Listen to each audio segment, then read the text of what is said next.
नमस्कार, देसी पत्रकार मनीष महिवाल में आपका स्वागत है। दोस्तों, आदि शक्ति प्रेमनाथ खन्ना स्मृति समारोह की शुरुआत कला संस्कृति सचिव प्रणव कुमार ने दीप प्रज्वलन कर समारोह का उद्घाटन किया। मौके पर चर्चित साहित्यकार ममता मेहरोत्रा की 101 लघु कथाओं का साझा संग्रह कहीं धूप कहीं छांव का लोकार्पण प्रणव जी ने किया एवं दर्शकों को संबोधित भी किया। इसके पहले उद्घोषणा कर रहे श्री समीर परिमल जी, जो कि पहले से भी मेरे परिचित रहे हैं और अपनी विद्वता से हमें वाराणसी से आए हुए, एवं अन्य नाट्य जगत के विद्वतगण, सामने उपस्थित तमाम यहाँ पर नाट्य प्रेमीगण एवं परम आदरणीय श्री ब्रिजेश मेहरोत्रा जी। मैं खुशकिस्मत हूँ कि आज इस अवसर पर उद्घाटनकर्ता के रूप में या मुख्य अतिथि के रूप में मुझे यहाँ संबोधन करने का मौका मिला है और साथ ही मैं इस कार्यक्रम के अवसर पर पार्टिसिपेट कर पा रहा हूँ। यह जो नाट्य विधा है, यह सबसे प्राचीनतम सांस्कृतिक विधा के रूप में इसे हम पहचान सकते हैं। जब ग्रीक सभ्यता थी या भारत में जब संस्कृति की शुरुआत हुई, तो भरत मुनि ने नाट्य शास्त्र की रचना की और यह प्राचीनतम ग्रंथ के रूप में, प्राचीनतम सांस्कृतिक कला के रूप में नाट्य कला का विकास हुआ। और यह आवश्यक है हम अपनी संस्कृति को अक्षुण्ण बनाए रखते हुए उसके विकास की ओर, उसके संवर्धन की ओर लगातार प्रयास करें। और यह सिर्फ सरकारी प्रयासों से नहीं हो सकता है, परंतु अपितु हर एक संस्था को इसके लिए आगे आने की आवश्यकता है। तो जो भी व्यक्ति, जो भी संस्थाएं इस तरह की गतिविधियों को प्रोत्साहित करती हैं, प्रेरित करती हैं, वो बिल्कुल स्वागत योग्य कदम है और निश्चित रूप से सरकार द्वारा भी पर्याप्त सहयोग मिलना चाहिए और मिलता भी रहा है। यह जानकर अत्यंत खुशी हो रही है कि यह 3 दिवसीय कार्यक्रम है और तरह तरह के विभिन्न तरीके के यहाँ पर सांस्कृतिक कार्यक्रम का आयोजन हो रहा है, जिसमें विशेष रूप से नाटक का मंचन रंगमंच पर किया जा रहा है। मैं बताऊं कि जैसा कि मैंने बताया कि भरत मुनि ने जब नाट्य शास्त्र की रचना की, उसके पश्चात भारत में एक लगातार सांस्कृतिक परंपरा रही, चाहे वह भास का स्वप्न वासवदत्तम हो या शूद्रक ने जब मृच्छकटियम की रचना की। ये सारे नाटक उस समय मंचन किए जाते थे क्योंकि तब मनोरंजन के सीमित साधन होते थे और यह नाटक सबसे इम्पोर्टेंट साधन था। और यह इतना वैज्ञानिक होता था कि क्लैरिटी रहती थी कि जो मंच है वह मंच किस प्रकार का होना चाहिए, उसमें पर्दे कितने तरीके के होने चाहिए, उसकी चौड़ाई या ऊंचाई क्या होनी चाहिए, पूरा हर एक चीज़ बिल्कुल शास्त्र सम्मत था। और उसके हिसाब से विभिन्न जगहों पर रंगमंच का निर्माण किया जाता था। और आज के डेट में भी हम देखते हैं कि नाटक को प्रमोट करने के लिए कई इंस्टीट्यूशंस हैं। यद्यपि बिहार में हम लोग एक प्रेमचंद रंगशाला के माध्यम से और संगीत नाटक अकादमी के माध्यम से प्रयास करते हैं कि नाट्य विधा को ज़्यादा से ज़्यादा प्रोत्साहित किया जाए।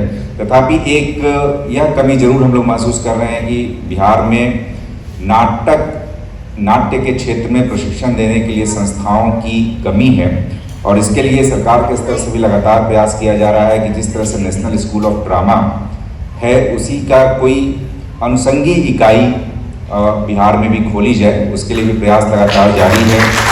और हम लोगों ने लगातार पत्राचार किया और मुझे बताते हुए हर्ष हो रहा है कि संस्कृति विभाग के सचिव श्री विवेक अग्रवाल जी ने मुख्य सचिव को निमंत्रण दिया है और इस विषय पर एक मीटिंग आने वाले दिनों में संभावित है। उन्होंने कहा है कि इस पर मीटिंग करके हम लोग शीघ्र ही उसका निर्माण करने की दिशा में अग्रतर कार्रवाई करेंगे।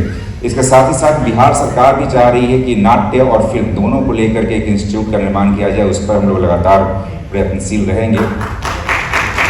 दूसरी बात, हम लोगों ने कोशिश की है कि आप कलाकार, अधिकांश यहाँ कला प्रेमी हैं और विशेष रूप से जब विभिन्न कलाओं की बात करें तो हमारी जो सांस्कृतिक धरोहर रही है, जो बिहार का वैभव और बिहार का सांस्कृतिक ऐश्वर्य रहा है, वो अछूता नहीं है। छोटी छोटी कई परंपराएं हैं जिनको कि जीवित रखना और बढ़ाए रखने की आवश्यकता है। इसको लेकर जैसे अब आप देखें तो बिहुला बिसहरी कथा, इस पर नाटक का मंचन होता है, जट जटनी की कथा और ऐसी तमाम ऐसी कथाएं हैं, ऐसे लोक कहानियां हैं जिन पर नाटक का मंचन होना चाहिए। और इस चीज़ को और प्रोत्साहित करने के लिए पिछले कुछ दिनों पहले विभाग के प्रयास से गुरु शिष्य परंपरा एक योजना शुरू की गई है, जिसमें वैसे सभी विलुप्त प्राय लोक गाथाएं, लोकगीत या इस तरह के नाटक, इन सभी को आइडेंटिफाई करके और यह प्रयास किया जा रहा है कि छोटे छोटे टुकड़ों में विभिन्न जिलों में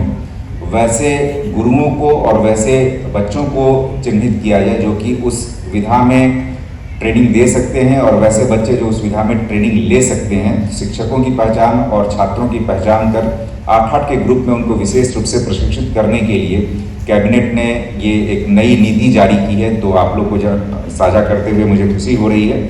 और इसमें स्टाइपेंड के रूप में प्रत्येक महीना बच्चों को भी और जो गुरु रहेंगे उनको भी प्रत्येक महीना मानदेय देने की व्यवस्था की गई है।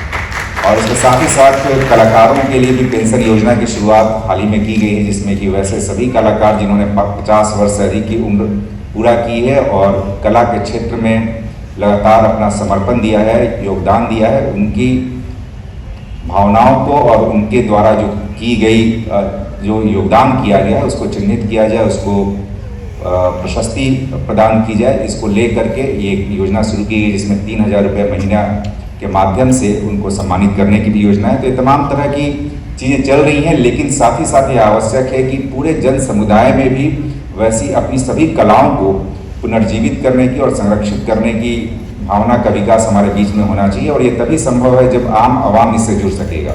तो आज के इस कार्यक्रम के लिए, जिस कार्यक्रम के माध्यम से नाटक का मंचन भी होना है, मैं एक बार पुनः मैडम को बहुत बहुत धन्यवाद और बधाई देना चाहूँगा कि आपने इस मंच पर ये इस तरह के कार्यक्रम का आयोजन किया गया। तो इसके लिए आप साधुवाद की पात्र हैं। और आप सभी सुधी दर्शकों को, श्रोताओं को मैं अपनी बात समाप्त करते हुए पुनः धन्यवाद देता हूँ। Thank you very much. धन्यवाद आपके